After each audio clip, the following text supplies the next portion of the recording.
Wake up, motherfucker.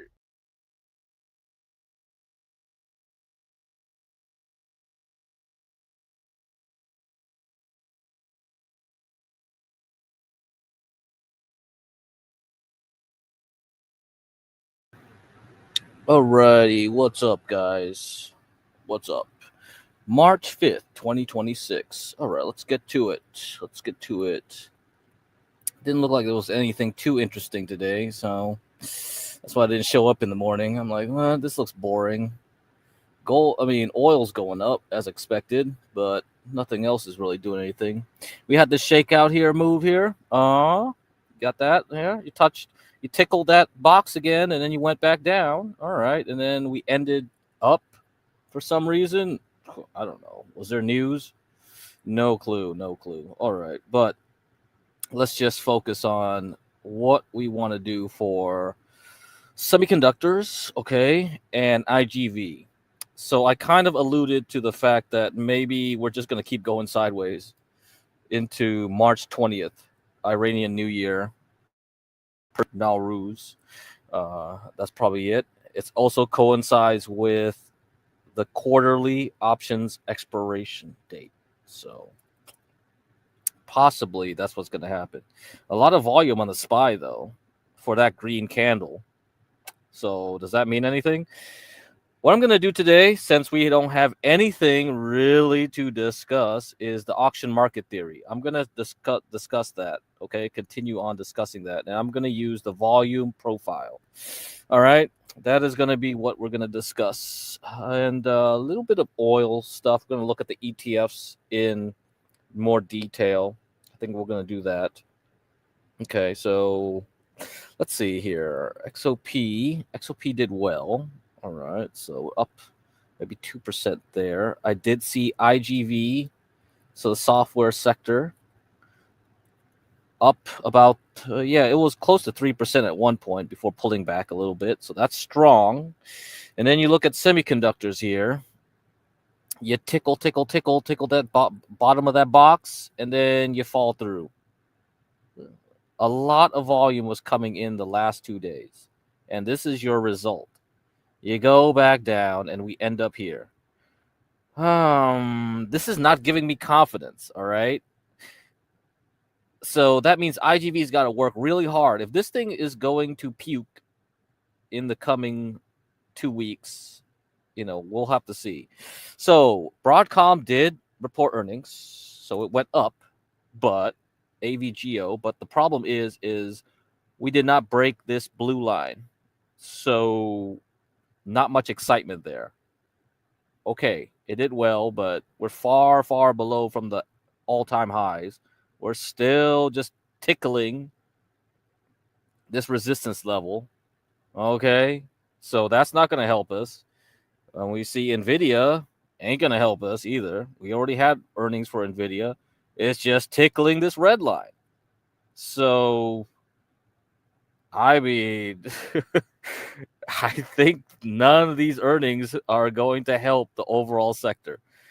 We see weakness too because CN reported earnings. What did that do? Well, we're down. We were down nearly about 17% at one point. And this thing pulled down everybody else in the area. So optical communications, all that, interconnections. Lumentum, which was a leader, not going to continue, I guess. What's the other one? Coherent.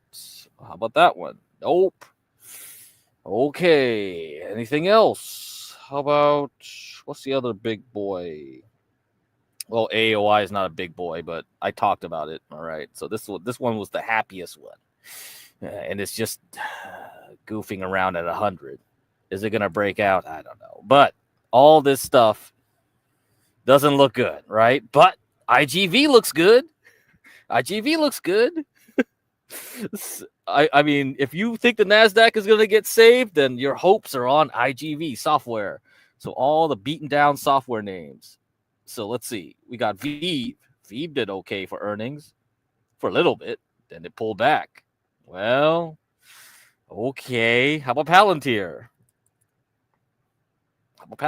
Oh, well, maybe it's going to go to 160 next week. Hopefully the weekend doesn't have anything bad. Okay. What other ones? CrowdStrike reported earnings, right? How did CrowdStrike do? Okay, it's doing good. It's recovered this big drop here. All right. So CrowdStrike, CRWD. How about Microsoft? Microsoft. Okay, kind of okay-ish. All right. How about Oracle? Supposedly reports earnings next week. Okay, well, let's see. We got the date, Tuesday. Okay, we officially have a date now, Tuesday after the close. Yeah, Real pump, oil pump, everything pump. Yes. So we're going to discuss oil in more detail, okay, as we continue. But since you're here, Eric W., I am going to discuss auction market theory because there's nothing else to discuss today. Really boring today. I did a small trade shorting both Bitcoin and semiconductors. So this drop was nice. So I got something today. But I usually try to get everything done by the first half to 1 hour. So it took a while for this thing to happen. Okay, it was pretty much noon when this thing.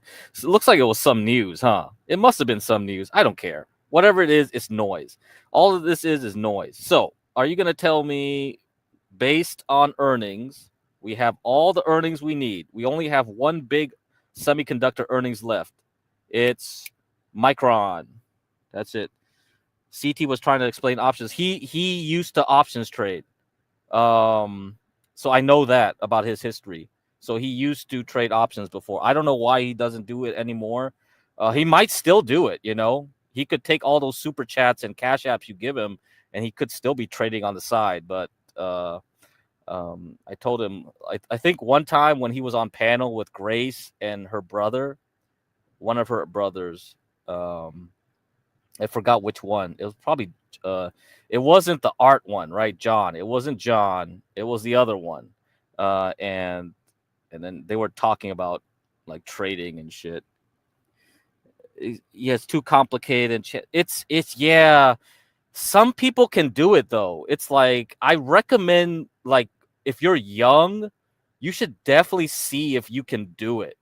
If you're old like me, I grew up just doing buy and hold investing. So by the time I wanted to do trading, I was just like, bro, I have so much money that I could just buy a lot of shares and get like my income that way, Like options, the good thing about it is that you need very little bits of money to get. So you could spend $100 on a bet, right, using options and get 1,000. You know what I mean? But if you don't know what you're doing, eventually you just blow up your account. Like you can grow that 100 to like a few thousand, and then all of a sudden you screw up and then you start losing, and then you get mad. And that's what happened in COVID. Like during COVID, it was so easy for everyone just to go in one direction. Yeah. Or like betting. Yeah, if you look at Polymarket, that's essentially what options are. You are betting on something, doing something at a certain time in a certain way. And so you could think of it like that. Like I bet that this stock will go to this price with very low volatility before this date. Kind of bet, right? So it's multi-dimensional that way. If you know if most people once they figure out how to trade options, they stick to a certain way of doing it. Like they won't touch anything else unless you're a brainiac. If you're really curious about options, there's a really crazy guy out there. Like he's really smart. Man, what's his name? It's a Turkish guy. Shem Carson, something like that. Okay. Yeah. Look up this guy. Look up Shem. I don't know how to pronounce his Turkish name. It's Shem Carson. I mean, if you know how to do it, like I don't want to start doing this. Like, once you learn the basics that I teach you, you can go ahead and then because once you start learning to read charts, it shouldn't be too hard to like go like, oh, okay, I see the pattern here. This stock moves this way, or like this this is how I should bet when I know there's volatility going to increase. Then I'll bet on volatility. Then I only bet on volatility, kind of thing. Uh, like let's say this part here of SOXX. Let me take away this thing. Like here, you have low volatility, maybe low-ish volatility. I know volatility is going to increase, so I'll bet on volatility. I don't care which direction it goes, as long as it goes big in one direction, I'll make money. And then you could construct an option trade to go that way, something like that. I think that's how you could do it. Yeah. But you have to just learn the mechanics of it. So it's a slightly more levers to figure out. And so you'll have to do some practice. You know what I mean? Like you can practice. Most people tell, like when Dennison was on John Galt's, he was telling people, well, this is how I did it. I just jumped in and practiced. I just lost some money until I stopped losing money. And then, I figured it out. Some people like learn that way. I'm not saying that's wrong or right. Some people, they spend all their days reading the big textbooks on options. I have a chart that I could give you too. Maybe later I'll show it. I have a big cheat sheet on options. Yeah, Iron Condor. That's what it is. So I have a big cheat sheet. And then you can print it out high resolution and stick it on your wall. And then you can just stare at it all day. Be like, oh, I'm doing this one. I'm doing this option strategy. I'm doing this one. Yeah. You can do that. So you can practice, if you want to do it. But I never needed to, so that's why I didn't want to. I'm just once you get so old and you just don't care anymore. I just stopped wanting to learn anything. It's just like, fuck, man. I have to learn something again. If I learned it earlier, but the problem is when I was young, options really weren't that popular still. You have to remember, options only got really introduced in the late 70s. And then it kind of started getting popular in the 80s to 90s, but not really. And then when you went into the aughts and 2010s and more people started learning about it, it became more and more popular. And when it gets more popular, the market becomes more liquid. That's the other problem with options too. You might not be able to find a buyer or seller of the options you want because nobody wants to bet against you. It's like, I know this is going to happen, but so does everyone else. So you're not going to get a good price on that option. And then it's not worth it then, right? If everybody knows what you know. So yeah. For the most part, people will just use options like insurance. That's what it's supposed to be. I own the shares and I know something's going to happen. I use options to protect myself from something. Like, let's say I want to hold semiconductors for the next 2 to 3 years. I know this year is not going to be good for semiconductors. I just buy insurance using options. I just buy a bunch of puts or sell a bunch of calls and be like, I protect myself. That's it. I learn by doing, so I get it, but don't bet on anything. Yeah, that's the problem with it.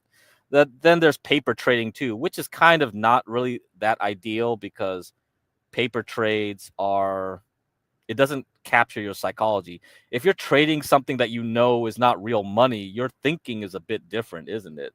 So it might give you false confidence when you do the real thing. Yeah. Especially when the market moves quickly, it might freak you out. Okay. Anyway, ASTS earnings already had earnings and then pulled back. Okay, so nothing there. I'm staying away from that one.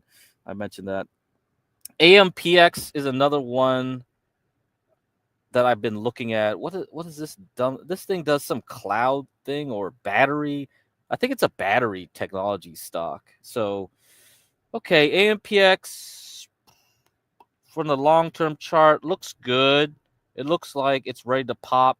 So it was going up before earnings, and then after earnings, it went up again. So overall, this week is 38%. Very volatile, but I like the way it's looking here. You see the 18 is kissing the 40, and we're bouncing off here. We're still having green. I think this could shoot up. So, and I did say that a lot of battery technology stocks could do well going forward. What's the other one? I put that in the boomer portfolio. Freaking hell. Let me see. Let me check. I had it here. Enphase. They help servicing batteries and solar cells and stuff like that. So watch Enphase, ENPH, and now I'm gonna add AMPX to my list of quote unquote green energy stocks that I think will do well this year. Okay. Don't be scared now about since it's green energy, but you know. Kroger did well. Okay, 5%. So people are still going to groceries, and this thing is handling the inflation, tariffs, and all that stuff pretty well. That's about it. Okta is a cloud computing stock. I think it's in San Francisco. Still stuck in this range. Very, I don't know. GoPro. For some reason, GoPro yesterday before the close, it started pumping, but I guess someone was just scoofing off and trapping people because after the earnings this morning, well, went back down. So, oh well, nothing there then. This thing looks like it's gonna suck. Okay, that's it. Nothing important. We got to worry about Oracle next week. That's the only thing we got to worry about, and maybe more Iran stuff. Okay, so this is what I'm going to talk about. Let me turn on the music. This is what I want to talk about. I want to talk about the auction market theory. We were doing this, because and Eric also was asking, is there a better way to quantify the volume? If there's a lot of volume, there's a lot of effort. How do I know? Can you give me a number, not just looking at the picture? Okay, let me just play this one. Okay. So, if you were using TradingView, you can get this. There's something called fixed range volume profile. Okay, you see on the left there. Now, if you use something else, you should be able to find it. I think most modern charting programs will give you this now. All right. And what this does is it actually measures all the little volume over here. Okay. And then creates this graph you see on the side. Okay. Going horizontal, vertically. Okay. So let me just start from scratch. Let me delete this. Okay, let me delete this. Okay. Now you just see a plain chart. This is a plain chart. Okay.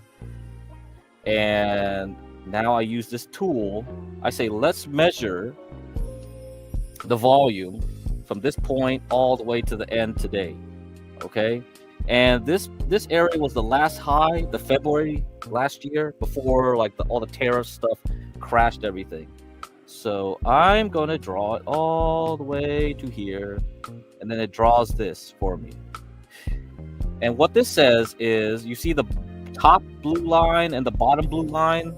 Statistically, this is your kind of like your bell curve, okay? This is your distribution.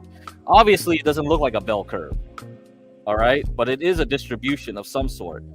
And so everything outside this top and bottom blue area, okay, is going to be the leftovers, like the low probability. Everything inside is the 68% zone. All right. And then you see this red part. This is the peak. So this is where the fair value price is. This is where price wants to be right now. And since we had so much volume recently over here, that's why it shifted all the way up to the top. So the S&P 500 doesn't want to go much further than 682. So that's the fair value price. That's why it's magnetized to that level. If you go into it, you see we're just going up and down next to it. We've been doing this since November. Pretty much. And I'm using this volume candles over here. You see that? So volume candles. So this is not bars like this. This is not normal candles like that. This is volume candles. What it does is it makes the bigger volume have fatter candlesticks. So this is a good way to visually see it. You see, so if you have a lot of volume, you see they get fatter. Okay, now let me go to the semiconductors. This is more apparent. So with this tool here, so I used the volume candles. I see that this area has a lot of volume. There's a lot of volume coming in here, just from this bar all the way to this bar, and even this bar. So even this bar here, right? This one here. So make sure you understand. This one here, you see that one? Even though it's not very long, it's very important because there was a ton of volume going here. And what happened? There was nothing. And that's why today I shorted it. So today at the open, you see, like you had this red, green, and then you had this red combined. That's a lot of volume yesterday. And then today, with this weak ass bar, it went nowhere. So you had two bars here covering a span of about 3 hours, and it was doing nothing. We were going nowhere. So I just said, like, I'll just short it. Okay, that's the only day trade I'll do today. So I shorted semiconductors again here, and then it went straight down, and then I got out. It went straight down to the bottom. Of course, whatever happened just before close, 1 hour into the close, it recovered. I don't know what that was. I don't really care. But what this tells me overall, combined, this whole picture, is that if the next time this thing decides to not be able to get above 341 here, this bottom blue line, getting back in this 68% area here, okay, that's it. We're done. We're done. It's not getting back into the normal distribution. It's not getting back into here. 354 is apparently the fair price of this SOXX ETF. If it's not doing that, then guess what? We're going back down, down, down, down, down, down. And then I'll have to draw another distribution over here. So basically, if this can't make it here, then the next stop is we're going to go down to 302. So now you see, right? This is actual, like, quantitative analysis. I'm not just looking at the lines and going like, oh, there's a magic line over here, there's a moving average over there. No, there's no technical analysis in that sense. The only thing we're doing is we're looking at volume, we look at the profile, and we generate this graph. Okay, this is the problem though. How do you know this volume data is good? That's my only question. All right, so I think a lot of people, they will tell you to subscribe to their service because they apparently have better volume data or more accurate data. And this will improve your chances of understanding how the market wants to go. All right. I think that's what it is. Most people can do this like I'm doing here with this free data. This data is free. It comes from the BATS service, BATS service. Is it what you call standard deviation movement? Yeah, that's right. So this is a standard deviation only between 301 and 364. That's the standard deviation for that range between November and here. Now, there's another thing though, is that you have options market. I don't consider the options market doing this. The options market can control what this price is doing too. If I don't have data from the options market and see where the options wants to pin it over here, pin it over there, I don't see it here. That's another problem with this. This is limited in what I can see. This is good, but this is not good enough, right? So that's something you have to consider when you're doing this. But for now, you know, you can use it. I see no problem with it. I can see the same thing that I would do with technical analysis anyway. I see a big red bar. I see this. I know that there's support here somewhere, and then I see it's verified by the volume profile. See? So you can trade with this. What people would do is that, like, every week, they could do it every week and every quarter. They could say, like, okay, starting with a new quarter, like here, first day of January over here, I do a quarterly one, right? This is for the quarter.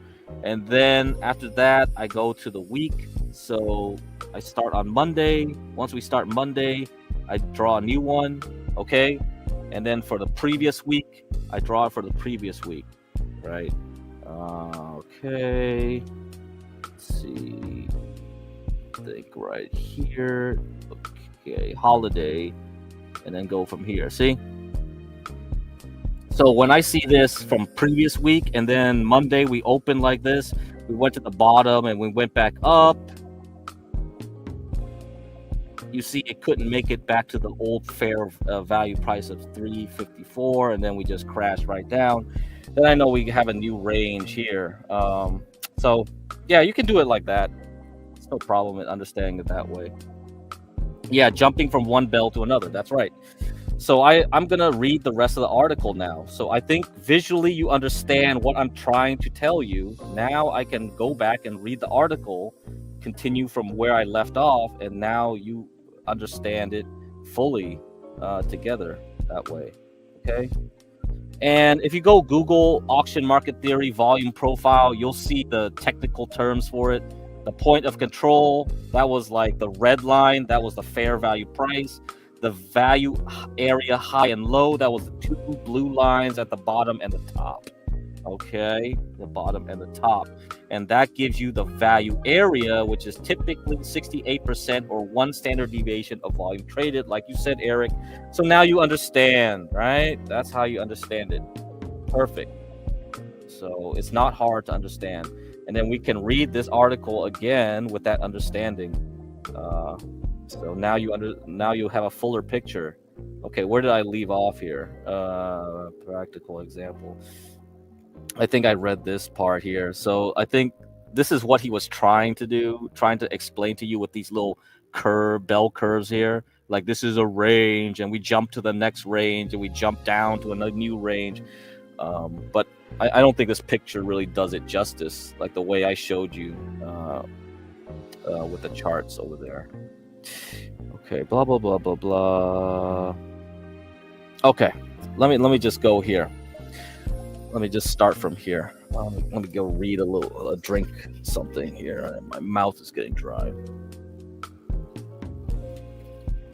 Okay. I earlier mentioned that the longer I trade, the less I care about technical analysis. If there is something I care about even less, it is all of these narratives. What every market does is facilitate trade, and market participants negotiate prices between balanced and imbalanced values. Our auction market theory defines an area where 68% of the volume has traded as a value area. Inside the value area is also a point of control. This is the level where the market traded the most volume or spent the most time. So I showed you all of this. All right. Now you get it. Now you get it. Now this sentence makes more sense, because when I first read you this sentence, you're probably scratching your head going like, oh, okay. A market profile represents the value area and point of control based on time. A volume profile represents the value area and point of control based on volume. That's what we saw there, based on volume. This advertising mechanism and price, always seeking value, can be represented in the image below. Efficient market, okay, that means when the price just zigzags or close to where the fair value is, and we've been seeing that at the S&P 500, right? We've been very tightly going around 6,800, and we haven't deviated too far yet, but it's coming. Demand exceeds supply, or supply exceeds demand, and then we get an imbalance, and that's when we make our money. Because we bet in a direction, and then we go bet on it, and that's how we get our money. So contraction becomes expansion. So then once we go far up, or down, we have to find the new place where people want to fight it out, where the new fair market value is. So if you look at Bitcoin, right, it started crashing maybe about a month and a half ago, from 90,000. 80 to 90,000, and now we're just goofing around between 60 and 70,000. So that's what happened. So now we're just trying to figure out where that is going to end up. Value area and point of control. Auction market theory defines an area where 68% of the volume has traded as a value area. Inside the value area is also a volume point of control. Isn't this a repeat of this thing? What the heck? Oh man, or I already read this. Okay, whatever. I'm pretty sure I just read this, didn't I? Come on. Both are tools that present us with value areas in a non-subjective way, which is one of the greatest advantages over hand-drawn support and resistance levels. Okay. So, yeah, I think we covered a bit of this already. You see that? It's just a little bit different. They're drawn a little bit different over here, but we saw that blue area with 2 blue lines. That's what that is. And the red line is the point of control, POC. So now we just keep moving, bouncing between ranges, right? We go to a new range. We jump to a new range. All right. Okay, how does that help us here? Key components of AMT. There are 3 components of auction market theory. Price advertises opportunity in the market. When price moves away from value, it is advertising to potential participants that there may be an opportunity. If an underlying drops significantly below its established fair value, that low price is essentially advertising to buyers that there might be a bargain available. Time regulates price opportunity. The longer the market spends at a certain price level, the more accepted that price becomes. Time validates or invalidates the price discovery process.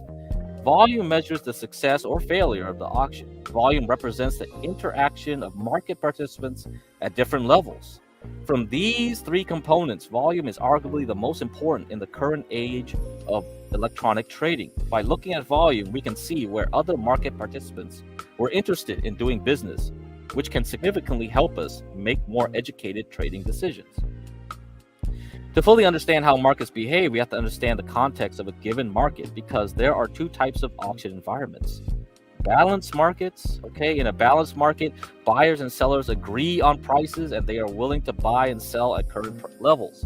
They perceive these prices as fair value. A balanced market is usually represented by lower volatility. Okay, so I mentioned contraction, expansion. Okay, let me get back to the chart. How about this? So you can see this with technical analysis. This is what you can see. Let me try to find an example. How about that? So let's go back to here, and let me eliminate this. No, not this one. Come on. I want to minimize this, not expand this. Let me shrink this. So focus on this blue, red, and green here. Okay. So let me find a stock that will work good for this example. Which one should I use? Dollar? How about the dollar? Can I use this one? No, I can't use this one. This one's a little bit too active. How about silver? Silver should be good on the longer time scale. So I don't know if you guys saw me play the dumb video where that boomer sold silver at around 32 to 35, just before we had this big move up. Now, let's just look at this. Let's just look at this. So when you just look at this, okay, low volatility. When you have low volatility, the ADX, this is an ADX, okay, indicator. So you can look it up. Let me find what ADX stands for again. I forgot what it stands for. Okay, look. Okay, here you go. Look it up, guys. Okay, I'll put it in chat. Here, ADX, average directional index. So that's the blue line. All right, that's the blue line. Okay, average directional index. And then the green and red are directional index. It's just a directional index. So when green and red are fighting each other, but they're very weak like they don't have a lot of strength either way. The blue line will be very low. So the blue line will stay below this gray zone, which I put at 20 to 25. Okay, so this when it's staying mostly below this zone here, then there's very little activity. But that's good. That's good because that means that something's about to happen eventually. All right, we want low volatility because when you stay very long and have very low volatility, eventually you'll have very high volatility. Hopefully, that means silver is going to go up if I bet long. If I bet short, hopefully silver is going to crash and burn. Okay, it doesn't tell me what it's going to do, but it does tell me that the longer it stays low volatility, having this blue line stay down here longer and longer, that means something's about to happen, which is great. Okay, because what happened here before in 2023, something did happen, but it was only temporary. So let me just get the thing right back here. Let me get that back to normal. Okay, so right here we had like zigzag, and then in 2024 we had a burst of activity, but it was short-lived. We only went from like an average of $23 per troy ounce on silver, and we got to 30s. But once we got to the 30s, the 30 area, we started going sideways again, right? So that guy was probably thinking like, oh man, silver is doing nothing again. It's boring, right? He probably bought it in like the 10s or 15s right here. Maybe even during COVID, right? So he could get it at 10 and 15. But by the time it got to 30, he probably was thinking like, well, maybe I could buy something else. I'll sell my silver here. But guess what? We went back into this trading range where it was boring, and you might give it some chance. Come on, it's not dropping back to 20 at least. It's just zigzag. Eventually, maybe he got scared over here in March, right, in April, and it just like once it went to do this thing, it was just like, come on, why is it so weak? Maybe he was looking at gold too, because gold was performing overall better than silver during that same time. So maybe he thought like, well, silver, I could sell silver and buy gold instead. But that was a mistake, wasn't it? Because going sideways longer meant that when silver finally explodes, it's going to do a lot better than gold, didn't it? So by the time it started running, and then we got to November, boom, we got that huge push up.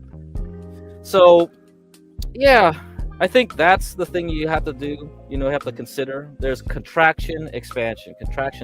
You always see this all the time. What's another stock that did this? Deere, right? Deere or XOP. XOP is also another one. Not XOP. I mean XOM. So Exxon Mobil. So very boring stock from 2022 all the way into December, right?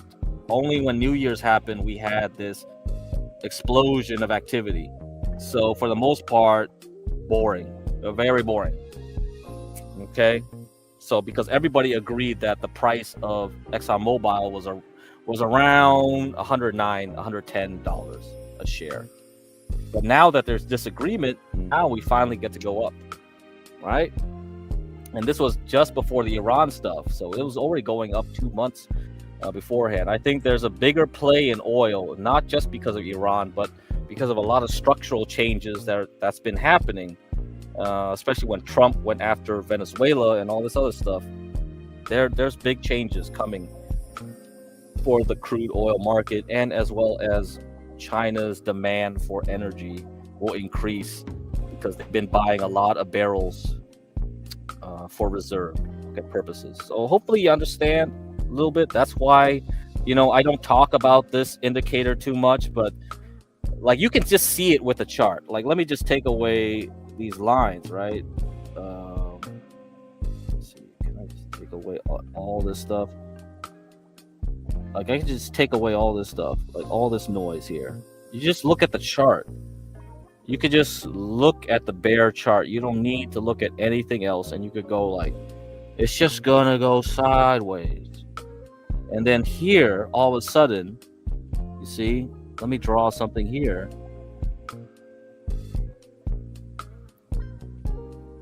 What's happening there? What's happening towards the end of this box? You see less and less and less activity. There's less volatility. Up here, there was like the price moved throughout this box, right? It was going up and down, and then all of a sudden it was shrinking into an apex. It was shrinking into a singular price of $117 per share, and then all of a sudden it broke out. So there was a contraction. There was even a smaller contraction phase toward the end there, and that's how you would know something's about to happen. Something about to happen. Pop, and it pops. So this is traditional technical analysis. So this thing says the same thing as like the auction market theory guy, right? So all I'm doing is that, like, because everybody can look at a picture, it's easier to analyze. That's it. It's not because I'm telling you to look at a cloud and go like, oh, I see a pattern, this is going to happen. No, it's because like there is a reason for this pattern to result in something else. There is volume and there's price and there's people betting in the market. They want to buy at a certain price. They all agree that it's a certain price. And eventually you see the bottom level here, it keeps creeping up while the top is like at 118. So people believe that it's at 118, and then people believe less that it should be below 118. And then all of a sudden, people believe that it should be above 118. So it's like a slow way of looking at the voting mechanism, and it goes pop. Yes, I agree that now everybody believes that it should be above $118 a share. But it took a while to get there, right? So it took about like what? April 2025 up until now, so pretty much 9 months it took. But overall it took like 4 years.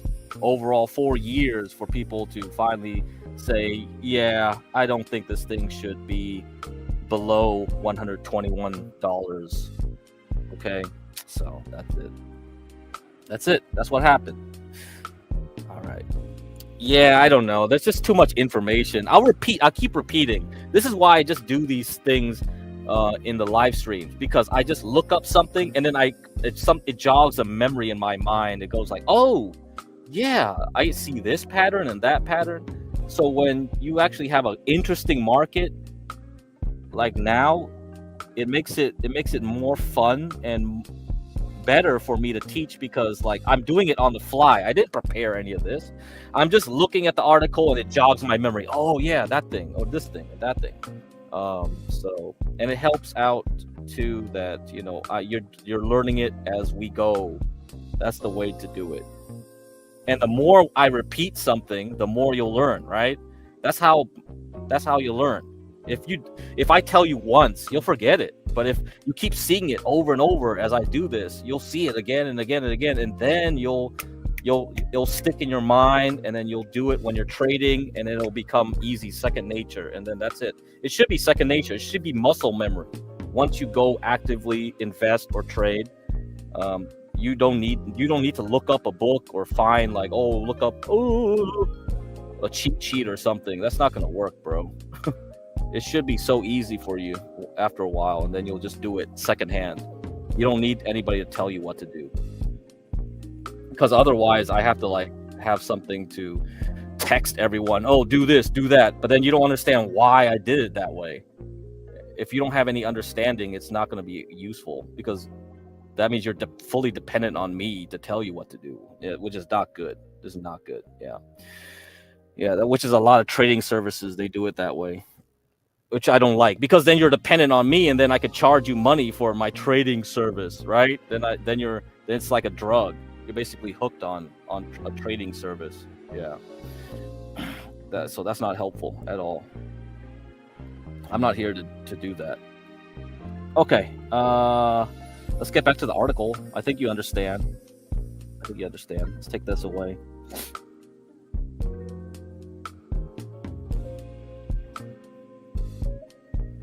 All right, let's continue. Prices remain more or less the same, and the market are ranging. That's what we saw with silver and ExxonMobil. Thanks to market profile, volume profile, or V. Okay, we're going to discuss VWAP later. Okay, volume weighted average price. That's not wet ass pussy, okay? Don't be thinking that's V wet ass pussy. That is volume weighted average price, and we will discuss that some other time. Okay, and I told you about the guy's book, Brian Shannon. I think I mentioned his book. You can read up on him. He loves using VWAP. We can easily recognize fair value. It looks like the Gaussian bell-shaped curve. Okay. Imbalanced market. With new information coming to the market, whether fundamental or technical drivers, markets leave fair value and shift to an imbalanced state. The imbalance is the exact opposite of balance. There is a disagreement about fair value. One side of the market participants is more aggressive and the market trends. That's when you start making money. Just like silver started shooting up, and then ExxonMobil, right? Once it got above $118 a share, it just started shooting up. So the buying is more aggressive than the selling, and so that's what happens. And then we start shooting to a new range, and we're gonna wait until we find out where that new range is. But for now, we're gonna make money off of it. So I don't know where ExxonMobil will stop and go sideways again. Hopefully, a lot further up, so we can make money. All right. So I think this is what this graphic is trying to explain. Not very well, but yeah, you see Bitcoin ranging here, then moving to a new range, then going down to a new range, then going up to a new range. And, this is where we're at. We're at a range right here between 60 and 70. So he didn't draw this yet because this was at the beginning of this new range. And now we're waiting to see, well, is Bitcoin going to go back up somewhere or go back down to a new range or stay in this range for a few months? I don't know yet. Okay. Despite popular belief that markets always absolutely have to trend, markets are mostly balanced. This tendency can be especially observed in the options market by the fact that implied volatility, the market's expectation of future volatility, overstates realized volatility. Okay, so this might be a little tricky for some of you that don't do options, but yeah, there's a difference between implied volatility and realized volatility. There's something called the VIX index, VIX. VIX index, I think, is implied volatility. Let me double check that. So VIX. And then that's different from the actual volatility, right? So VIX, VIX is a 30-day forward looking implied volatility of the S&P 500. Okay, so let me see if there's like a realized volatility. I think there is something.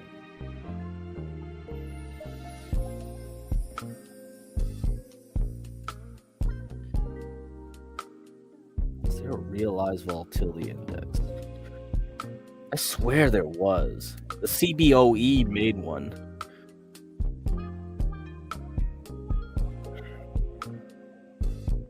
I'll have to look it up later. I used to know this stuff, but oh well, I forgot. It looks like somebody here knows too much. Somebody here knows too much here.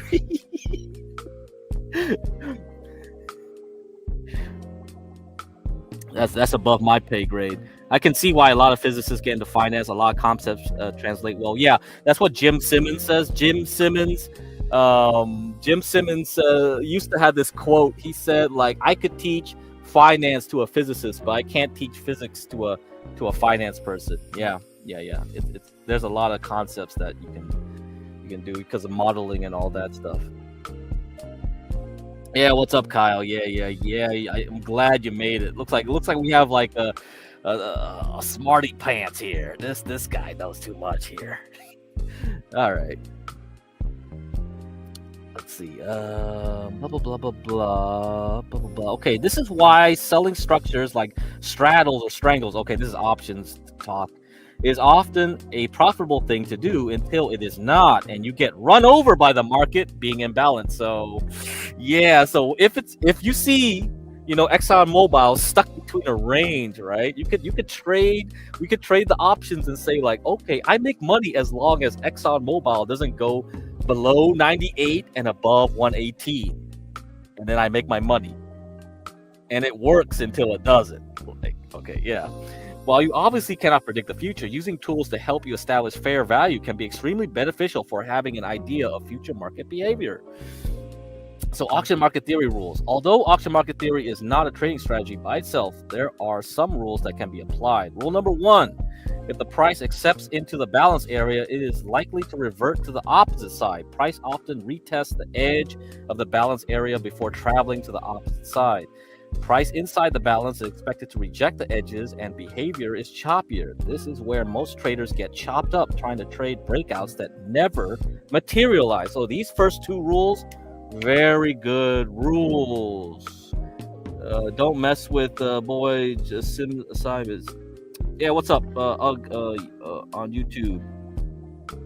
I don't know. If the market is not that interesting, I just won't show up and say anything. If it is interesting, maybe I'll show up, or I'm just too busy trading or whatever. Yeah, it's hard to tell these days. AMD options were printing for me last year.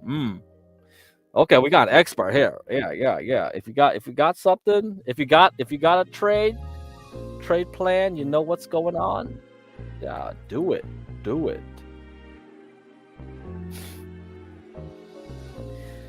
So the first 2 rules, I think this is good. This is a good example that comes up like with Bitcoin. So I can use Bitcoin for this one. All right, again, and then I'll show you.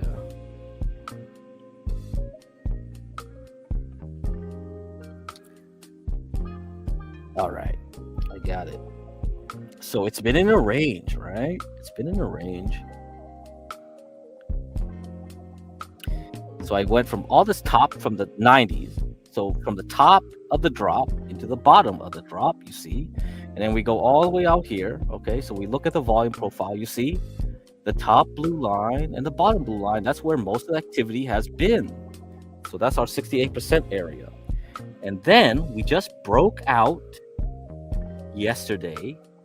So the question you would have is like, is this fake? Is this not a true breakout?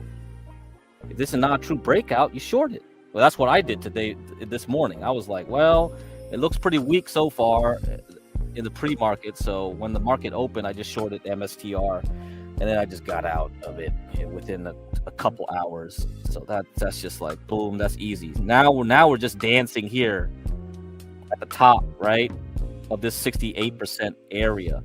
So that's why I shorted it. You know, I mean, not because of this fair market value, whatever, blah blah blah. It's just because you could clearly see there's a range. I mean, if you look at MSTR, it's obvious there's a range. I don't need any of these things. I can just eliminate this, and you could see right away there's a very tight range, right? And then when it goes above it, you're like, well, this is the first time we went above it. What's the probability that it keeps going up like a rocket ship? Probably not high. So the next day it's like, okay, it looks pretty weak already at the open pre-market. So I just, once it opened, I just said like short, and it just went down for the most of the day. So there you go. Just give me my 10%. Give me my 10%. That's it. I only need is 10%, man, per day, and I'll be cool. Per trade, I mean, I'll be cool. So that's all I do. And you guys, like Kyle with the option stuff, you definitely have more, better ideas of what to do. You're just like, oh, okay, there's a range here. I could trade. I could make every time it goes between this and this, because it was so perfect, right? Like this range was so beautiful. It's just like, man, it stayed there for so long. It was just like how many days between February 10th up until, so 2 weeks, 3 weeks. 2 to 3 weeks of this. Only yesterday it went up. So that's a special case. Is it going to continue up? I don't know. I don't really care. I'm not thinking long term about this.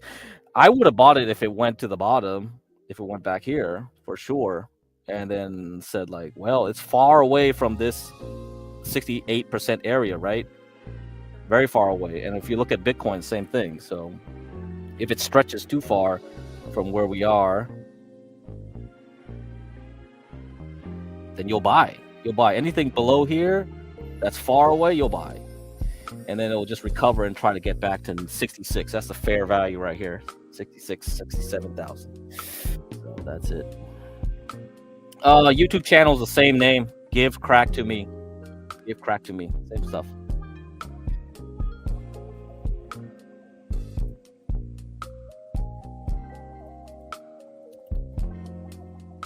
I don't know. You know, that's a good question about the risk reward. I've always struggled with that. I'm just not disciplined. I just take whatever opportunity looks good and I just do it, and then I move on to the next. I don't know. What do you think? You think a good one is 2 to 1? Most people just say 2 to 1, huh? I don't know. I don't know if that's even good. To me, it's like I'd rather figure out a way to compute some kind of probability. Like, if I see a certain pattern and it has these conditions alongside the pattern, that means I could say this is a 90% probability that this will occur, that I will risk. I would just, even though it looks way riskier, I'm just like, okay, I know it's going to work, then I'll do it, right? I was thinking 2 to 1. I think it depends on style. Yeah, I don't really day trade either. I mean, OPC Don was telling me to go watch this like million sub guy that does day trading all the time. I'm just like, oh my god, another channel to follow and watch. I don't know. Let's see. There's another style. Another dude out there that someone recommended to me, and I still haven't had a chance to watch this guy's stuff. He's called the Inner Circle Trader. I don't know if you know. So apparently he's popular too. There's a lot of these quote unquote traders that seem to be like very popular with people, but I haven't paid attention. I was never very Warrior Trader guy is a grifter. Oh yeah, because OPC Don's definitely not a expert at it, so I had a feeling like he might be played here. So oh yeah, I don't think he really understands. Anybody could go online and make themselves look really good, right? Okay. All right. I'll look into it anyway to see how he does it. How he does his little grift. But yeah, people just do scalping. That's basically what I did today, right? I just scalped this. I just scalped that. I think overall this range will become very nice, and there's a good chance that we could get back up to 100K, and it'll just surprise people and trap people up here, right? And then we dance around at 100K for like a couple more months, and then crash from August into October, November. So yeah, it'll trap people. I think this will eventually get back up. If this range keeps going like this, yeah, there's a lot of volume too. So I think this is very good opportunity for people to trade between these two areas.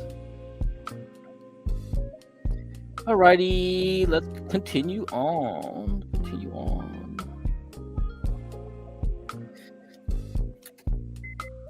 Oh, man. Spring is out. It's getting hot. Oh god, California, man. All right, once price accepts outside the balance, it is likely to become imbalanced and seek new value, often the POC of an older balance area, right? So basically, if we move back up in Bitcoin, guess what? We're going back to 90, because 90,000 was where the old POC used to be. Not person of color, okay? Point of control.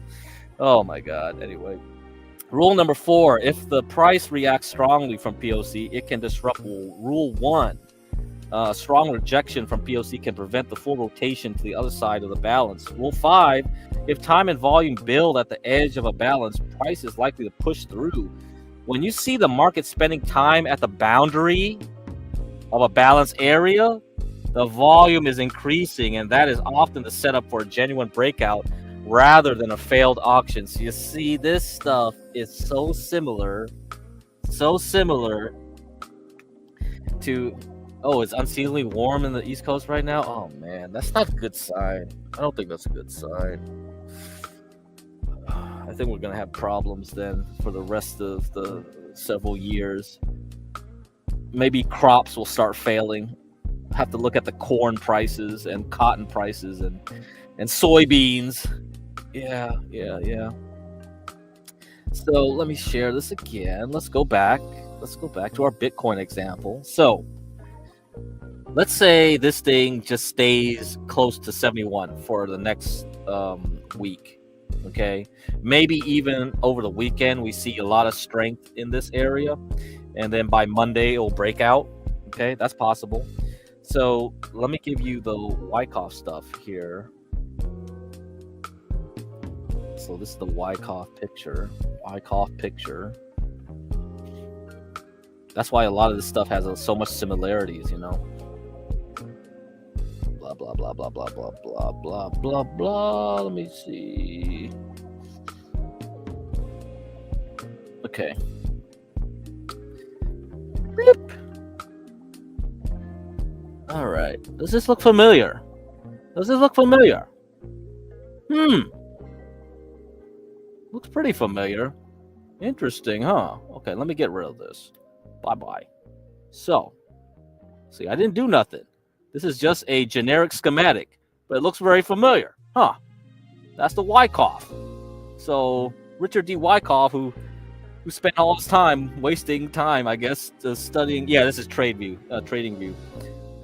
Wasting time looking at charts, came up with this idea. There's a phase A, phase B, phase C, phase D. Huh. Looks pretty damn good. It matches quite well. So we could be in phase D if this thing just zigzags here and then pushes through. If this thing, however, crashes, forget it. We're gonna go lower.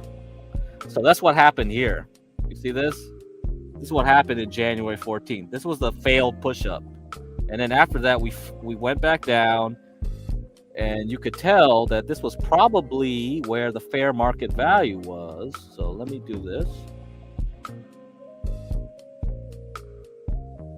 So the red line was around 88,000, right? Close to 90. And that's what happened. This thing just went bleep. Once it completely broke down below this blue area, it just puked everywhere. It just completely puked. So below this 86 here, the bottom solid blue line here. So yeah, if it fails, if this thing fails right here, watch out. This might actually just reverse down, and we're going straight to 30,000 on Bitcoin. Oh my God! If it goes to 20 to 30,000, buy it. Okay, just buy it. But I don't know yet. I don't think that's gonna happen. So far, it's working the way it's supposed to work right here with the Wyckoff. Yeah, this is what we have to do. Are we in phase D? That's the question. What are we in phase D? Okay, let me see if I can copy paste this, and then, all right, let me copy to the clipboard, and I'll paste it in here for you, and then we can read it together. Okay, this is phase D, and let me get rid of the. Oh, come on. No transparency. Okay. Phase D. If we are correct in our analysis, what should follow is the consistent dominance of demand over supply. This is evidenced by a pattern of advances on widening price spreads and increasing volume, as well as reactions on smaller spreads and diminished volumes. During phase D, the price will move at least to the top of the trading range. So these reactions here in this phase are generally excellent places to initiate or add to profitable long positions. Okay, so take that, and then we go back to the auction market theory guy and see what he says.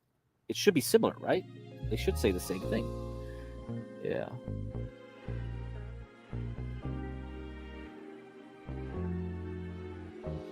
Okay, right here. If time and volume build at the edge of a balance, price is likely to push through. When you see the market spending time at the boundary of a balance area and volume is increasing, that is often the setup for a genuine breakout rather than a failed auction. So we shall see. We shall see. Okay. All right, guys, that's enough. That's enough. That's enough for today. We will read the last part some other time.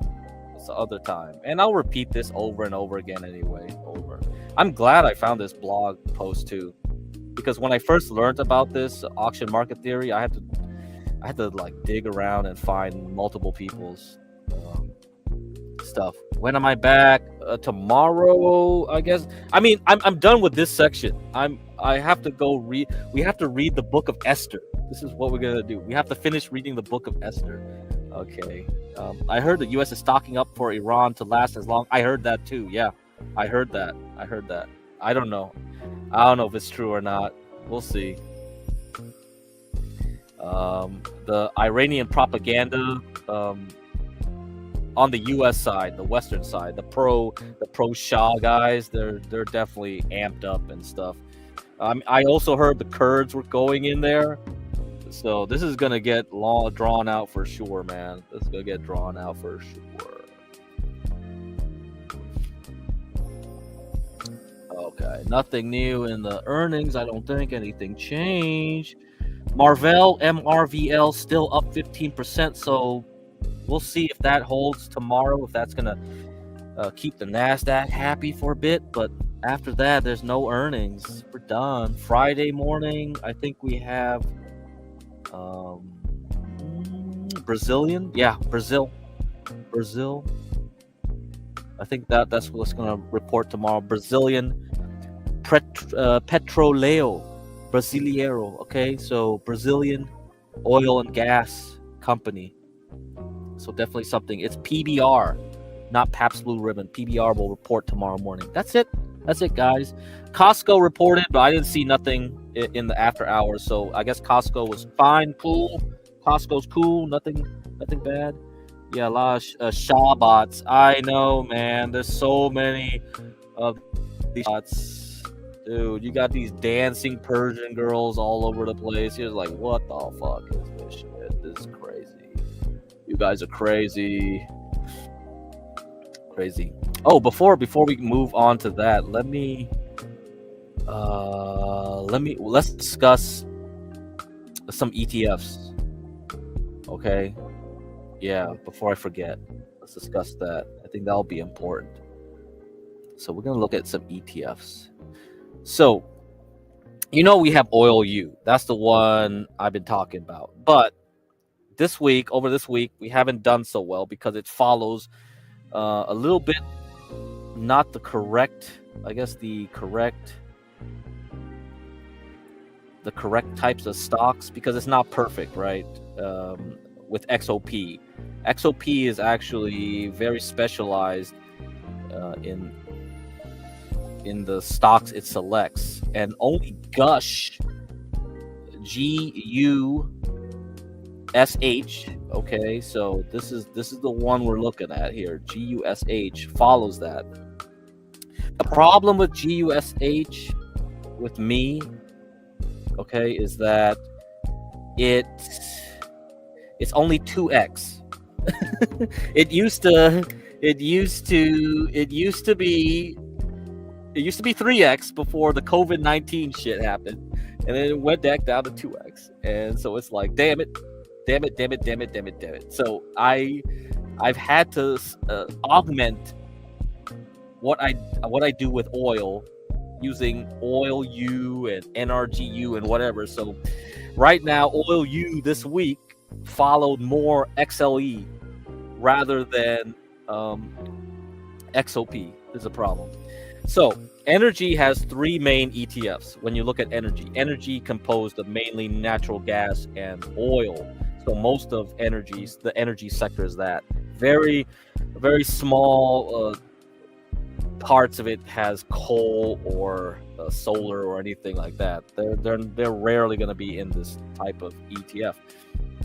So if we look at XLE, it's ExxonMobil, Chevron, ConocoPhillips, blah blah blah blah blah. You got Schlumberger, Kinder Morgan, yeah, Phillips 66, Baker Hughes, all this stuff, Occidental, Halliburton. Okay. Now, if we look at OIH, this one hasn't been doing so well. OIH, oil services, that means refineries. So this side of the oil and gas companies have done poorly this week. Okay, so Schlumberger and Baker Hughes, Halliburton are the top three here. When you look at XOP, look at how it's constructed. XOP has very little of this. It's more equal weighted. You see, it's not concentrated in Schlumberger, Baker Hughes, Halliburton. These haven't been doing well. And then so if you look at Gush follows the XOP. Now, if we look at UwU, that's not the case. That's the problem. UwU is not following that. So I don't know. I have to really look hard into how these things are constructed now, because if servicing, if a lot of the servicing side of the oil energy space doesn't improve, then I cannot recommend UwU anymore. I tell you to replace that with NRGU and Gush, half maybe. So we'll have to see. That's probably what's going to happen. Too bad. I'd rather have something easy, buy and hold, where I don't need to tell you to change things. But it might be that things get so complicated in the war, and how the oil is priced, and how this affects refineries, because refineries get affected differently, right? If they can't get enough Iranian crude oil, maybe they don't make as much money, because their refineries are tailored to certain crudes, and yeah, that affects them. So sucks. That really sucks. So this is UwU right here. ExxonMobil is 15%, Chevron's 15% basically, but it has a lot of Schlumberger here, 6%, right? And so, and you got some Baker Hughes at 3.5. So this is what's pulling it down. You got the Baker Hughes, you got the Schlumberger, you got the Halliburton at 3.24. You see, this is not like XOP. XOP has spreads out everything across the board. So that's why it performed very well this year. So it's well diversified and less cap weighted. Here you see with the ExxonMobil, Chevron, even Exxon I don't think did very well this week actually. So combine that with the Schlumberger, and so that's why. Ooh, I can't create my own portfolio and try to leverage that. I can't do that. Yeah, Schlumberger, yeah. Schlumberger. I just call it Schlumberger. I don't know. I think I used to interview for the company. They were looking for engineers. I just went there just to get some free stuff. They always have free stuff at the university career fairs. Yeah. So, anyhow. Yes, BBLs are range bound. Everything's range bound now. Okay, guys. Time to read the book of Schlumberger. No. We're reading the book of Esther. All right, I think we left off at chapter 5. And then we're going to read chapter 6. So I think we left off at the fact that Esther became the queen. That was chapters 1 through 3. And then chapters 4 through 6. The Mordecai kinds of guilt trips Esther to try to save the Jews, because they still don't know that Esther's a Jew, and she still talks to the king. And so now they plan a dinner for Haman, who hates the Jews for some reason. They never say why he hates them. They just say he hates them. I don't know. I only knew because I worked in the oil industry. Yeah. Schlumberger is pretty important. It's pretty big. Yeah, very big. All right, let me get something to drink.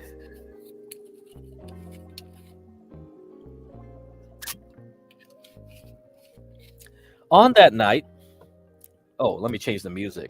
Let me change the music. We got to change the music up here.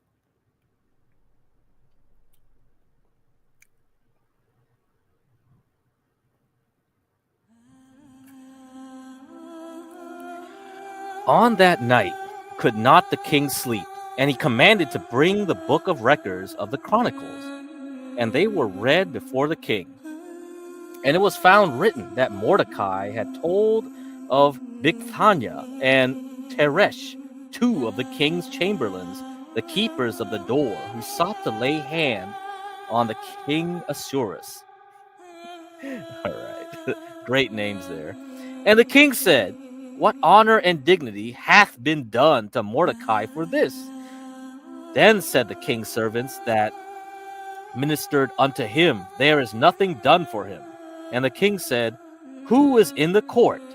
Now Haman was come into the outward court of the king's house to speak unto the king to hang Mordecai on the gallows that he had prepared for him. And the king's servants said unto him, "Behold, Haman standeth in the court." And the king said, "Let him come in." So Haman came in, and the king said unto him, "What shall be done unto the man whom the king delighteth to honor?" Now Haman thought in his heart, "To whom would the king delight to do honor more than to myself?" And Haman answered the king, "For the man whom the king delighteth to honor. Let the royal apparel be brought which the king useth to wear, and the horse that the king rideth upon, and the crown royal which is set upon his head. And let this apparel and horse be delivered to the hand of one of the king's most noble princes, that they may array the man withal, whom the king delighteth to honor, and bring him on horseback through the street of the city, and proclaim before him, Thus shall it be done to the man whom the king delighteth to honor." Then the king said to Haman, "Make haste, and take the apparel and the horse, as thou hast said, and do even so to Mordecai the Jew, that sitteth at the king's gate. Let nothing fail of all that thou hast spoken." Then took Haman the apparel and the horse, and arrayed Mordecai, and brought him on horseback through the city, through the street of the city, and proclaimed before him, "Thus shall it be done unto the man whom the king delighteth to honor." And Mordecai came again to the king's gate. But Haman hasteth to his horse mourning, and having his head covered. And Haman told Zeresh his wife and all his family everything that had befallen him. Then said his wise men and Zeresh his wife unto him, "If Mordecai be of the seed of the Jews, before whom thou hast begun to fall, thou shalt not prevail against him, but shalt surely fall before him." And while they were yet talking with him, came the king's chamberlains, and hasted to bring Haman unto the banquet that Esther had prepared. All right, he's going to the dinner party. Oh, I have a friend who got a scholarship to a mining engineering school, but ended up going to Chem E. Yeah, I think there's similarities between Chem E and mining engineering and all that stuff too. I don't know which is better, honestly. You know, Monty's a chemist, so, but Chem E is a next level to that. I think Chem E is probably the hardest of the engineering. You know, there's subfields that probably are harder than Chem E, but for the most part, in general, Chem E is harder. Yeah. Okay, because they have to take a lot of physical chemistry courses and stuff like that. Yeah. Okay, so the king and Haman came to banquet with Esther the queen. And the king said again unto Esther on the second day at the banquet of wine, "What is thy petition, Queen Esther? And it shall be granted thee. And what is thy request? And it shall be performed, even to the half of the kingdom." Then Esther the queen answered and said, "If I have found favor in thy sight, O king, and if it please the king, let my life be given me at my petition, and my people at my request. For we are sold, I and my people, to be destroyed, to be slain, and to perish. But if we had been sold for bondmen and bondwomen, I had held my tongue. although the enemy could not countervail the king's damage. Then the king Assuerus answered and said unto Esther the queen, Who is he and where is he that durst presume in his heart to do so? And Esther said, The adversary and enemy is this wicked Haman. Then Haman was afraid before the king and the queen. And the king, arising from the banquet of wine in his wrath, went into the palace garden. And Haman stood up to make request for his life to Esther the queen, for he saw that there was evil determined against him by the king. Then the king returned out of the palace garden into the place of the banquet of wine, and Haman was fallen upon the bed whereon Esther was. Then said the king, Will he force the queen also before me in the house? And the word went out of the king's mouth. They covered Haman's face.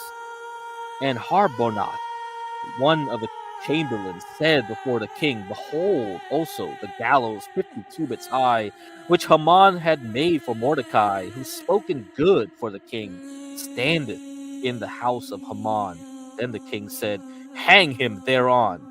So they hanged Haman on the gallows that he had prepared for Mordecai.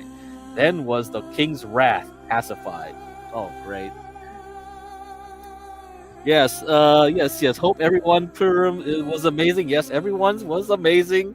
I hope we all ate some nice. Anyway, yeah. Anyhow, let me continue on. Let's go. Chapter 8. Chapter 8. Let's go. Chapter 8. Here. Oh my God. All right. Here. Chapter 8. I know you guys are dying for the conclusion. On that day did the king Assuerus give the house of Haman the Jews' enemy unto Esther the queen, and Mordecai came before the king. For Esther had told what he was unto her.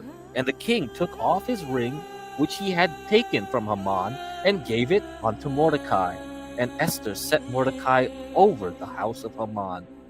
And Esther spake yet again before the king, and fell down at his feet, and besought him with tears to put away the mischief of Haman the Agagite, and his device that he had devised against the Jews. Then the king held out the golden scepter toward Esther. So Esther arose and stood before the king, and said, If it please the king, and if I have favor in his sight, and the things seem right before the king, and I be pleasing in his eyes, let it be written to reverse the letters devised by Haman, the son of Hamadatha, the Agathite, which he wrote to destroy the Jews, which are in all the king's provinces. For how can I endure to see the evil that shall come unto my people? Or how can I endure to see the destruction of my kindred? Then the king Assuerus said unto Esther the queen, and to Mordecai the Jew, Behold, I have given Esther the house of Haman, and him they have hanged upon the gallows, because he laid his hand upon the Jews. Write ye also for the Jews, and it liketh you, in the king's name, and seal it with the king's ring. For the writing which is written in the king's name, and sealed with the king's ring, may no man reverse. Then were the king's scribes called at that time, in the 3rd month, that is the month Sivan, on the 23rd day thereof. And it was written according to all that Mordecai commanded unto the Jews, and to the lieutenants and the deputies and rulers of the provinces which are from India unto Ethiopia, 127 provinces, unto every province according to the writing thereof, and unto every people after their language, and to the Jews according to their writing, and according to their language. And he wrote in the king Assuerus' name, and sealed it with the king's ring, and sent letters by posts on horseback, and riders on mules, camels, and young dromedaries. Dromedaries are also camels, so that's interesting. They made a description there. So I wonder what the translation between the camels versus dromedaries are. Dromedaries are like the Central Asian camels, so I guess there was a distinction between the two. Wherein the king granted the Jews which were in every city, to gather themselves together, and to stand for their life, to destroy, to slay, and to cause to perish all the power of the people and province that would assault them, both little ones and women, and to take the spoil of them for a prey. Upon one day in all the provinces of King Assuerus, namely upon the 13th day of the 12th month, which is the month Adar, the copy of the writing for a commandment to be given in every province was published unto all people, and that the Jews should be ready against that day to avenge themselves on their enemies. So the posts that rode upon mules and camels went out, being hastened and pressed on by the king's commandment, and the decree was given at Shushan the palace. And Mordecai went out from the presence of the king in royal apparel of blue and white, and with a great crown of gold, and with a garment of fine linen and purple, and the city of Shushan rejoiced and was glad. The Jews had light and gladness and joy and honor, and in every province and in every city, whithersoever the king's commandment and his decree came, the Jews had joy and gladness, a feast and a good day, and many of the people of the land became Jews, for fear of the Jews fell upon them. Wait, what? Wait, huh? They converted? Hey, I didn't know about that. Best part at the sweet vengeance. Yeah. Yeah, of course, of course. So is this the prophecy here? Is this the prophecy? Oh, okay. All right. All right. Now, in the 12th month, that is the month of Adar, on the 13th day of the same, when the king's commandment and his decree drew near to be put in execution, in the day that the enemies of the Jews hoped to have power over them, though it was turned to the contrary, that the Jews had ruled over them that hated them. The Jews gathered themselves together in their cities throughout all the provinces of the king Assuerus, to lay hand on such as sought their hurt, and no man could withstand them, for the fear of them fell upon all people. And all the rulers of the provinces, and the lieutenants, and the deputies, and officers of the king helped the Jews, because the fear of Mordecai fell upon them. For Mordecai was great in the king's house, and his fame went out throughout all the provinces, for this man Mordecai waxed greater and greater.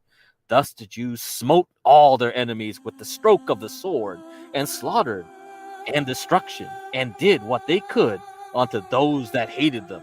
And in Shushan the palace the Jews slew and destroyed 500 men, and Parshandatha, and Dalphon, and Aspatha, and Poratha, and Adalia, and Aridatha, and Parmasha.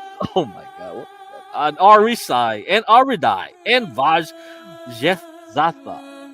the 10 sons of Haman, the son of Hamathatha, and the enemies of the Jews slew they, but on the spoiled laid they not their hand. Man, this sounds so familiar.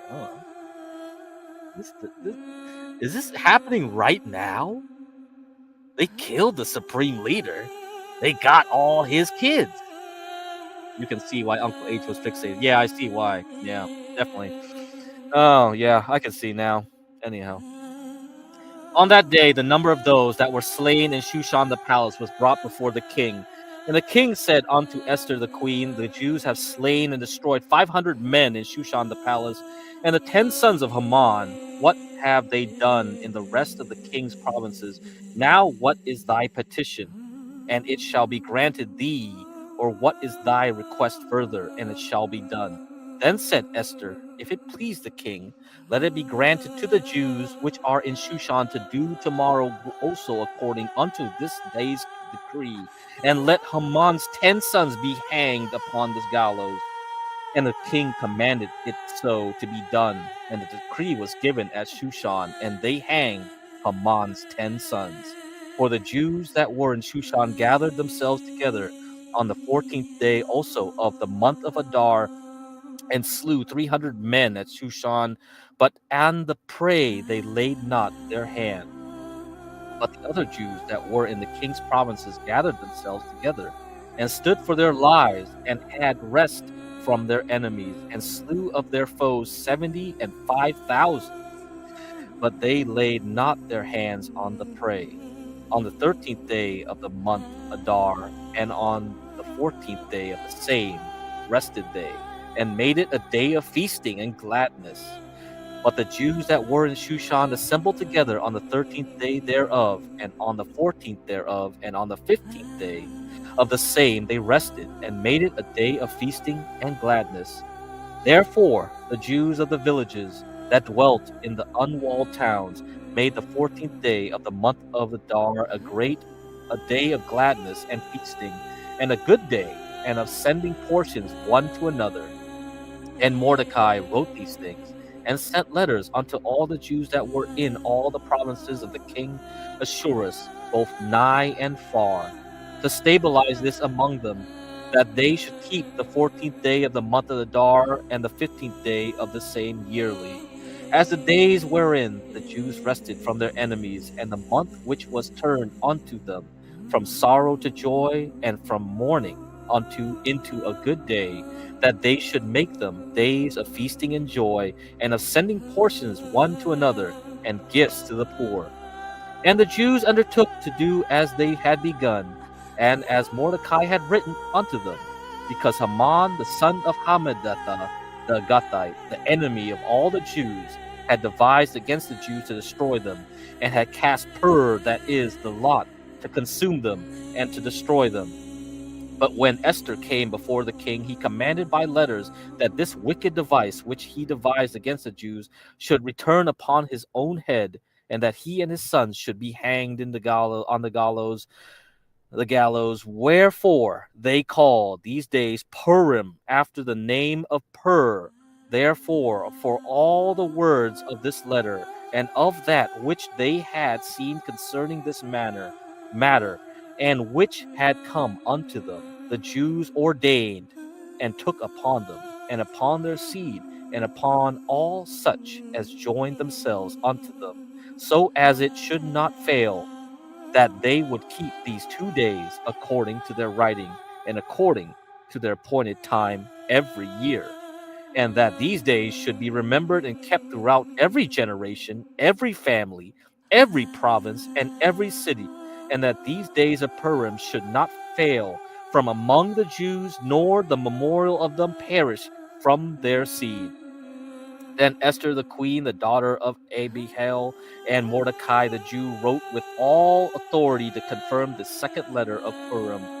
And he sent the letter unto all the Jews to the 127 provinces of the kingdom of Assuerus, with words of peace and truth, to confirm these days of Purim in their times appointed, according to Mordecai the Jew and the Esther the queen had enjoined them, and as they had decreed for themselves and for their seed the matters of the fasting and their cry.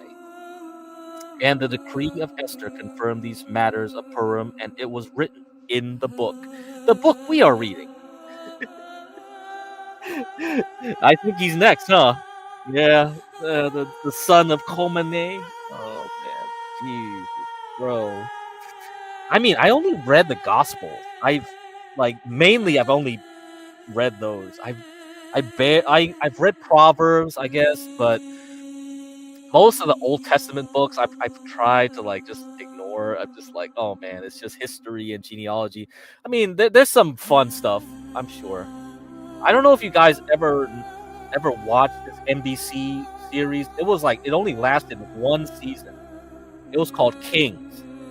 Have you guys heard of this show? I thought that was pretty good. I was surprised they could make some kind of biblically inspired, modernized tale on prime time, but they tried to do it. So that was pretty good. So you can look it up, Kings on NBC. They probably don't have DVDs for it. All right, this is the last bit here. I don't know why this is a chapter, but here's your verses. And the king Assuerus laid a tribute upon the land and upon the isles of the sea, and all the acts of his power and of his might, and the declaration of the greatest of Mordecai, whereunto the king advanced him, are they not written in the book of the chronicles of the kings of Media and Persia? For Mordecai the Jew was next unto King Assuerus, and great among the Jews, and accepted of the multitude of his brethren, seeking the wealth of his people, and speaking peace to all his seed. All right. Tommy Kings, never heard of it. Yeah, if you can find it, maybe King TL can review it instead of the Serbian. Serbian. Oh shit. Serbian. Okay. Let me see. Where can you watch it? I don't think it's on anywhere. Oh, it's on Roku. Oh, maybe you can watch it. Okay. It's on Roku.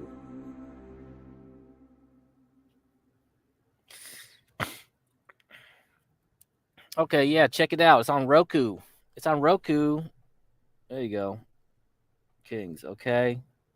You can watch it. You can watch it there on Roku. All right.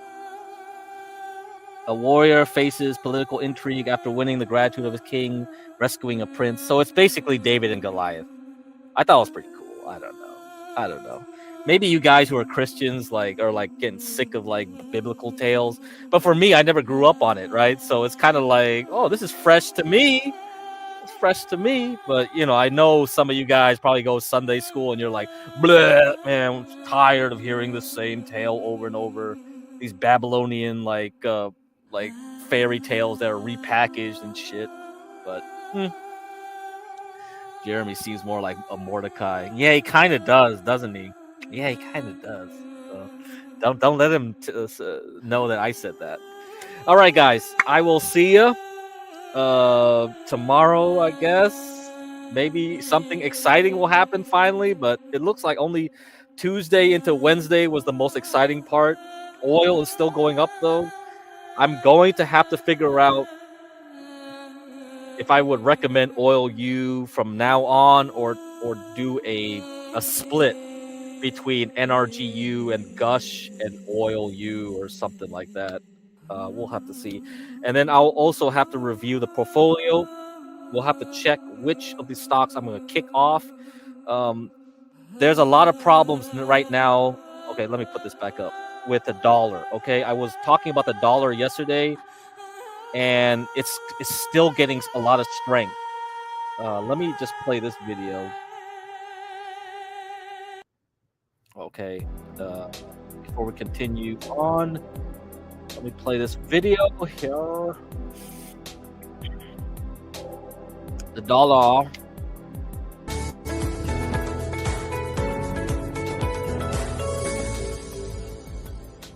I was looking at this chart today, and they put on a little bit more data than here, but even this is showing to me just an uptrend. Right, and if the dollar continues in this uptrend and gets stronger, probably become the headwind for gold.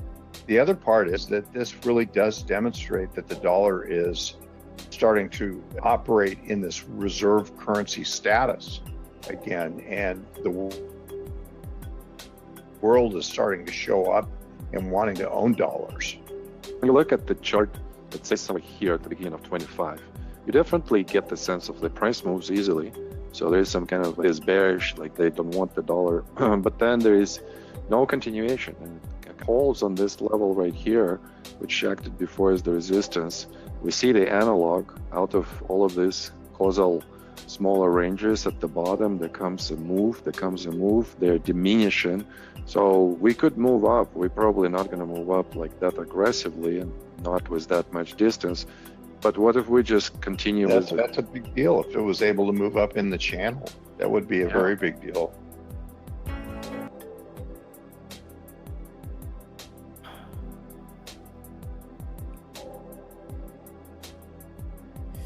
All right, so let me show you the cycle stuff here. Look at the cycles of the dollar. It looks like we are in an uptrend for sure with the cycles. Oh man. Let me try to get this again. Oh, hold on. Let me play this other video then while you're waiting.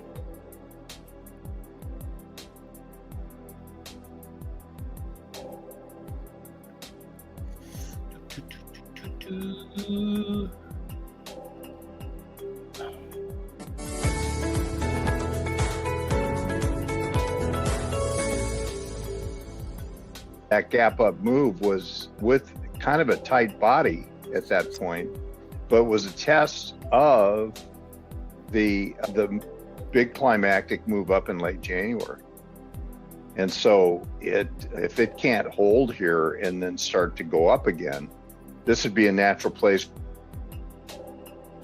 for there to be overhead supply that would stop the advance. But that could be a failing test right there of a pretty important climax. And the other thing that kind of goes with all this is that the dollar's been strong. Same volume here as it was in this area right here. Look at the spreads here to the upside and look at this compressed spread. So a lot of supply is coming in. What's the reaction of the price to that incoming supply? The spread is increasing relative to the spread that came afterwards here on the same volume. So we are deteriorating demand, improving supply. And that's what Bruce is talking about, that as we come to this level here, supply comes in and it produces some kind of result. So Bruce, I'd be thinking still like we are in some kind of trading. So this is exactly what I was telling you guys earlier. I think silver and gold is just going to go sideways for the rest of the year. And I think this confirms it. If the dollar is strengthening like it is, and we're seeing a lot of weakness with Mexico and South Brazil and South Korea. Like today it went down again. I see the Chinese stocks also getting hit pretty bad. So I think the dollar is getting way too strong for any of that stuff. So I think all of this stuff will have to be tabled until May at least. And I'll tell you why right here. Okay, finally get this thing going. All right, you can share that.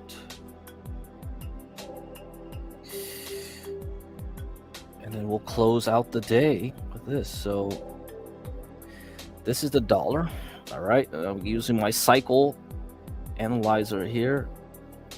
So if we're basing off of the 184-day cycle, then we are in an uptrend probably. So this thing is actually changing its trend. Like we're not going sideways anymore. If this thing breaks out, if the dollar breaks out, so this dollar futures index tracks the futures, DX. You can look up the ticker DX on the futures market. It's going to go up all the way in through July. So if we're actually going to break out here, we're not going to keep going sideways. Bam. It has a chance to fly up. And that makes sense, especially when we have a new Fed chair coming in. So,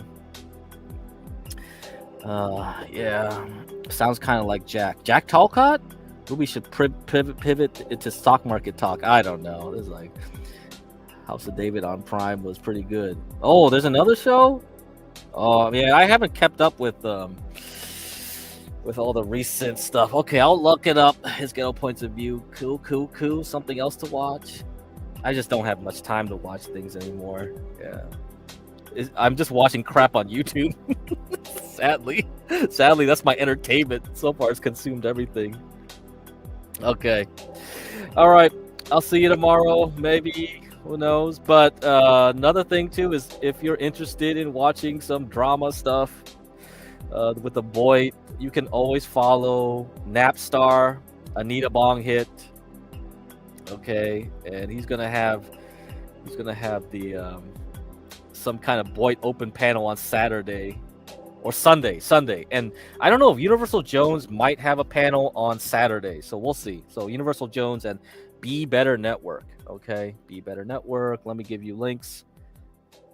Be Better Network. Okay, you can go here, Universal Jones. So maybe we'll have something on Saturday over there, and then on Sunday go to Anita Bong Hit.